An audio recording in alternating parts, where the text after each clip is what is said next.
What's up everyone and welcome back to the channel. So we have a lot of great cards on this market watch today across One Piece, Lorcana, Pokemon, we have Dragon Ball on here.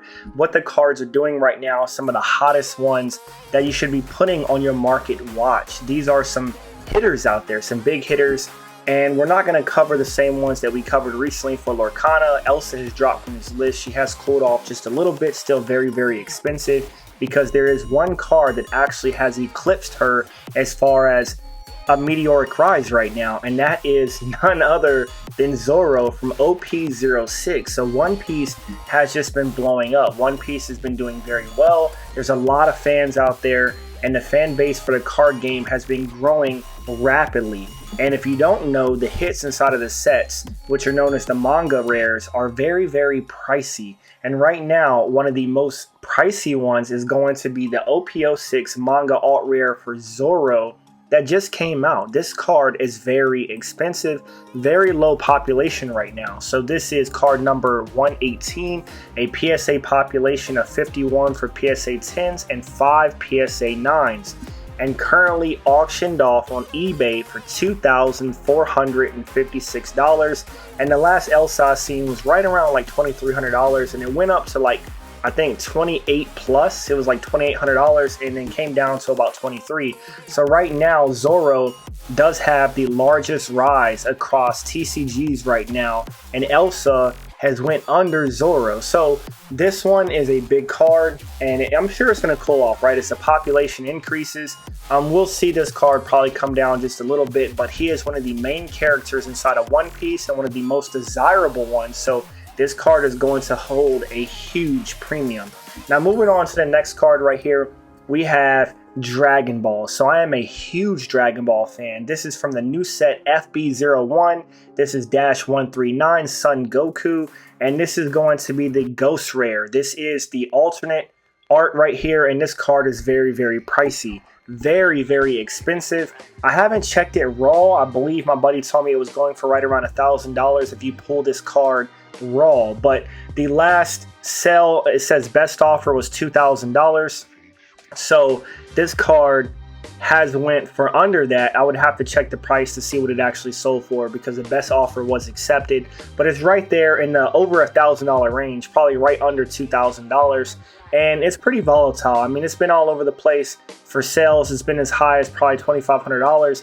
This card is very expensive. So PSA 10s, there's a population of 210, and there's only one PSA 8, 0 PSA 9s. So once again, this is a card that's hyped right now, and as the population grows, then the price will start to cool off a little bit. But let me know which one you like more. Do you like the Son Goku or do you like the Zoro? So that is a hard choice, man. I think I'm going to go with the Zoro, even though I like Dragon Ball personally more, because the artwork just looks a lot better on this card.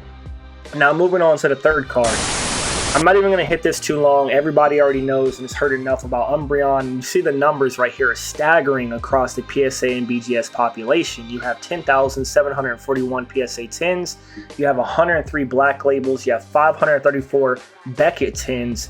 And there's just a ton of this card out there, but it just continues to shock people. Now, there is a lot of stuff going on right now. Market manipulation. Opossum Bud covered some of that inside of the TCG player scamming stuff that's going on, and people pumping the prices and changing the median market prices and stuff like that. So I do think there is a little bit of weird stuff going on in the market right now, not just because of his video. There's a lot of cards going up. I have seen some shill bids across eBay looking at some of the different sales going on, some weird sellers on TCG player.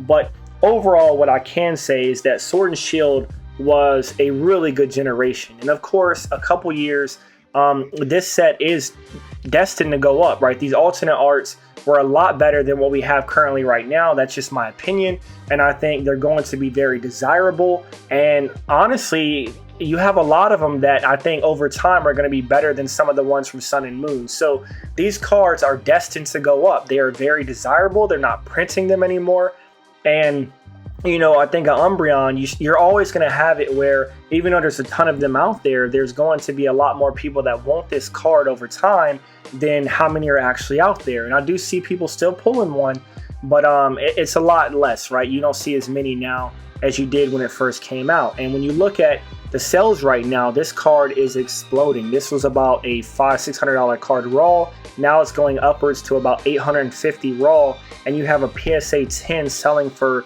as high as $1,250 on April 15th. So this card has shot up back over $1,000. Very, very pricey. And I'm just curious, let's look at the black label and see what's going on with this. So you had one that sold for $4,200, best offer. So there was one at $5,250 relisted, did not get paid for. And then you had an auction November 1st, 2023 for $38.35. That was probably a really good deal, right? Because you have so many of these out there. So when you're going for something like a black label, it's going to be a lot more rare and coveted. Even when you look at the BGS 10 population, there's only 534, less than 1,000. Less than 1,000 comparatively to 10,741.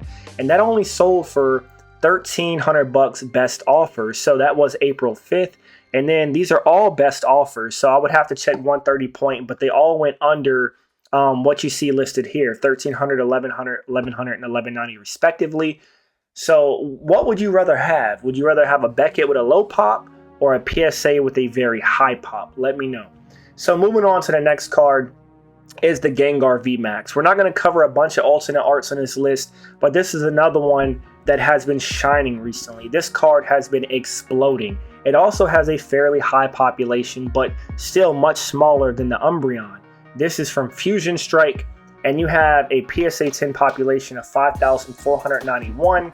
You have a bunch of PSA 9s. And then black label, you only have 5, and you only have 44 BGS 10s. That is crazy to me. So this card sold recently, April 15th on auction for $710. $710. This card is going off. Now looking at the black label, you have no recent transaction data, so we have nothing for that right now. I don't blame people. I wouldn't be selling that card either. If I had this in a black label, I'll probably keep it in my PC. And then looking at BGS 10s, you had one that was buy it now for $550 on January 22nd. So about $150 cheaper than the PSA 10 right now. And once again, a much smaller population, but you see that people still prefer PSA. Now, as we transition, we're going to be looking at a couple Lorcana cards, right? And this is across all 3 different sets right now, and cards that I think are notable and worthy to talk about that have been going up in value. And a lot of Enchanteds are really making waves right now. A lot of Enchanteds, they're very hard to pull. I've seen a lot of people say they ripped hundreds of packs and they have not really received any Enchanteds, but have pulled a bunch of legendaries and stuff like that. So these cards are incredibly rare, really, really rare. And, you know, I think that Lorcana right now is doing very well. And the Enchanteds across the board are a couple $100, right? And you have some that are a couple thousand, of course, but you really get your money back if you can pull one. Now, most are not, so I would still err on the side of probably buying the card you want. But right now, it's kind of tough because the prices are really crazy right now. So looking at the first one, we have from Rise of the Floodborn, which is the second set, you have Snow White, and you have a very small population. You have a PSA population, 216 PSA 10s, 125 PSA 9s, and 17 PSA 8s. A recent auction went for $520, and then you had one on April 12th, which was best offer at $675. So this card right now is hovering around a $500 range. Moving on to the next one, we have Keto right here. This is from the third set, Into the Inklands. You only have a PSA 10 population of 21 and a PSA 9 population of 7. A very small circulating population right now. April 15th, you had an auction on eBay for $432. So another expensive card from a recent set. Moving on to the next card, you have Simba. And I had this card laying around my room somewhere. And shockingly, I don't know where I put it. This card, I have to find it because this card has also been going up and it's pretty expensive right now. So this one is from the first chapter. This is the Simba Enchanted. You have 383 PSA 10s, 246 9s, 37 8s. And recently on the auction of April 15th was $465. So April 15th, almost every day you see people across the board are buying Enchanteds. and they're really hot right now. So this one is also very expensive, almost touching $500. Moving on to the second to last card, another Lorcana card, is going to be another Mickey Mouse. This one is from the recent set, the third set into the Inklands. You only have a PSA 9 population of 7, a PSA 10 population of 13, a PSA 8 population of 2. A very small population right now as people start to send more of those in.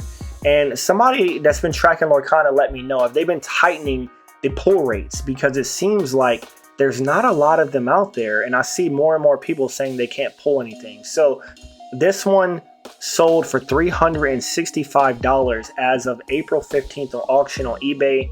That is crazy, right? That is crazy. They had 2 Mickeys in the first set, and this one right here is $365. So moving on to the last card. This is going to be the Maleficent. The Maleficent also came from the recent set into the Inklands. You have a PSA 10 population of 20 and a PSA 9 population of 5. Only 5 cards. Recently sold for $375 on eBay, April 15th. So we can see there's a ton of Enchanteds going for $300, $400, $500. Elsa's still going for $2,000 plus. You have the big ones like Snow White, Cinderella, Aurora. Aurora's been going up. So there's a lot of great Lorcana cards out there, and there's a lot of hype out there. So don't FOMO, right? Let some prices cool off. I promise everything goes up. It will come down. You kind of want to let the air cool and let some of that market manipulation or some of that shilling that is going on, you know, show itself, so you know what is safe to buy and what is not safe to buy.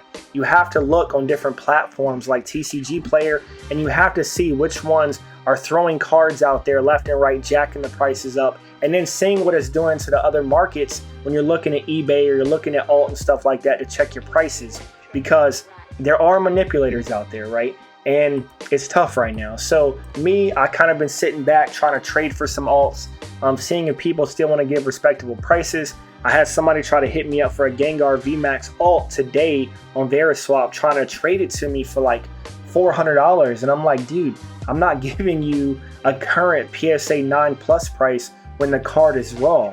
And he's like, well, I'm going to grade it anyway. And that's just what people are doing, man. So I don't really respect that. You know, like raw is raw, graded's graded. If you want to grade the card and get PSA 9 prices, or you want to get PSA 10 prices, then grade the card, right? That's how I look at it. So I hope y'all enjoyed this. If you did, drop a comment. Let me know which one of these cards were your favorite. And if you like content such as this, I'll make more of it. So let me know. I appreciate it. Have a great day. I'll see y'all later. Out.